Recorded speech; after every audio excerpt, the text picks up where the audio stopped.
Hello. Prince residential senior secondary school की online क्लासों में आप सभी का स्वागत है। मैं आर के शर्मा, राजनीति विज्ञान का व्यवसाय अध्ययन का अध्यापक, कक्षा 12वीं वाणिज्य वर्ग। आज तारीख 14/12/2020 है।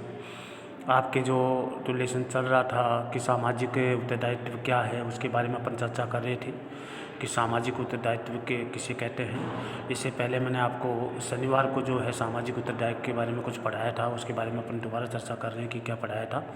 देखिए, सामाजिक उत्तरदायित्व में आपके जो आर जोसेफ मोनसेन के अनुसार जो है आपके पढ़ाया गया था कि मोनसेन के अनुसार जो है सामाजिक उत्तरदायित्व की अवधारणा को 4 भागों में बांटने की कोशिश की गई है। 4 भागों में जो प्रथम भाग है वो है इस स्तर पर प्रबंधक उपक्रम के संदर्भ में व्यवसाय कानून का पालन करने को नहीं सामाजिक उत्तरदायित्व मानते हैं। पालन करने को ही सामाजिक उत्तरदायित्व के रूप में माना जाता है। दूसरा जो स्तर बताया गया है दूसरा स्तर जो मोनसेन ने बताया गया है वो यह है। दूसरा स्तर देखिए, दूसरा स्तर क्या है। मोनसेन ने जो दूसरा स्तर बताने की कोशिश की गई है उसके बारे में अपन चर्चा कर रहे हैं कि दूसरा स्तर क्या है। इससे प्रबंध जन आकांक्षाओं और अपेक्षाओं का अनुमान लगाता है और उन्हीं के अनुरूप कदम उठाता है। तीसरा स्तर बताया गया है। इस स्तर पर प्रबंधक पहले से ही जन आकांक्षाओं का अनुमान लगा लेता है तथा उन्हीं के अनुरूप कदम उठाने की कोशिश करता है। चौथा जो बताया गया है कि यह सामाजिक उत्तरदायित्व की भावना का उच्चतम स्तर है।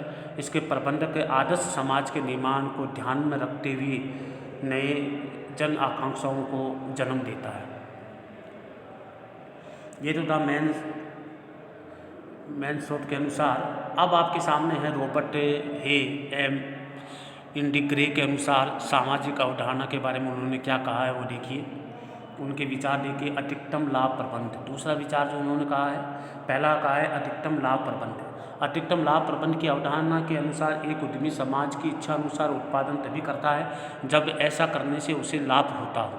जब समाज उद्यमी को लाभ प्राप्त करने की स्वतंत्रता प्रदान देता है तो यह लाभ कमाने की स्वार्थ भावना ही उत्पादन बढ़ाने का आधार बन जाती है। इससे समाज को अधिकतम वस्तुओं की प्राप्ति होती है। अगला जो भावना जो न्यायशीलता भावना के बारे में बताया गया है, उन्होंने क्या कहा है, इससे यह स्वीकार किया गया है कि प्रबंध उत्तरदायित्व केवल अधिकतम लाभ कमाने तक ही सीमित होता है। अधिकतम लाभ कमाने तक ही सीमित माना जाता है। तो आज के लेसन में आपको जो पढ़ाया गया है, रॉबर्ट एम इंडिग्रे के अनुसार सामाजिक अवधारणा के बारे में उन्होंने कहा है कि अधिक लाभ प्रबंध की अवधारणा के अनुसार एक उद्यमी समाज की इच्छा अनुसार उत्पादन तभी करता है जब ऐसा करने से उसे लाभ प्राप्त होता है। जब समाज उद्यमी को लाभ प्राप्त करने की स्वतंत्रता प्रदान कर देता है तो वह लाभ कमाने के स्वार्थ भावना ही उत्पादन बढ़ाने का आधार बन जाती है। इससे समाज को अधिकतम वस्तुओं की प्राप्ति होती है। न्यायशीलता भावना इससे ये स्वीकार किया गया है कि प्रबंध उत्तरदायित्व केवल अधिकतम लाभ कमाने तक ही माना जाता है। तो इसलिए आज की जो क्लास आप में बताई गई है और उसमें आपको बताया गया है कि उससे पहले मेन शोध के अनुसार बताया गया है कि क्या क्या उन्होंने 4 स्तर बताए गए हैं। प्रथम, द्वितीय, तृतीय और चतुर्थ स्तंभ जो मैं आपको बताए गए हैं इसके बारे में मैंने आपको बता दिया गया है।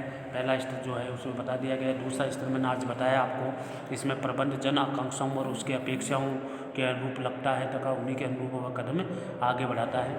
अगला तीसरा स्तर, इस पर प्रबंधक पहले से ही जन आकांक्षाओं का अनुमान लगा लेता है तथा उन्हीं के अनुरूप वो कदम बढ़ाने की कोशिश करता है। चतुर्थ स्तर बताया गया कि सामाजिक उत्तरदायित्व की भावना का उच्चतम स्तर है। इसमें प्रबंधक आदर्श समाज के निर्माण को ध्यान में रखते हुए स्वेच्छा से कोई नई जन आकांक्षाओं को जन्म देता है। ये 4 स्तर जो है मेन शोध के अनुसार जो बताए गए हैं उसकी चर्चा आपके सामने कर दी गई है।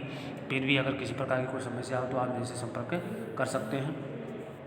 कॉपी में जो 12वीं क्लास के जो विद्यार्थी हैं वो विशेषकर ध्यान रखिए कि आपकी एग्ज़ाम ज़रूर लगेगी बोर्ड की और आपको एक एक टॉपिक जो मैं करवा रहा हूँ उनको आपको समय समय पर याद करना है और कॉपी में नोट करना है। नोट्स जो मैं भेज रहा हूँ उनको कॉपी में नोट भी करना है ताकि नोट्स जो है नोट करना है ताकि आपको अच्छे से याद रहे और याद करने में भी आपके सामने सुविधा रहे। किसी प्रकार की कोई समस्या आपके सामने नहीं रहे। तो विद्यार्थी विशेषकर ध्यान रखें, पढ़ाई के प्रति लापरवाही न बरतें।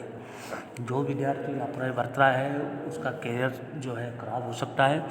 तो विशेषकर ध्यान दें, पढ़ाई के प्रति वो लापरवाही न बरतें, किसी प्रकार की कोई समस्या नहीं आए, इसलिए आप समय समय पर याद करें। इसलिए आज के लिए इसमें इतना ही है। जय हिंद।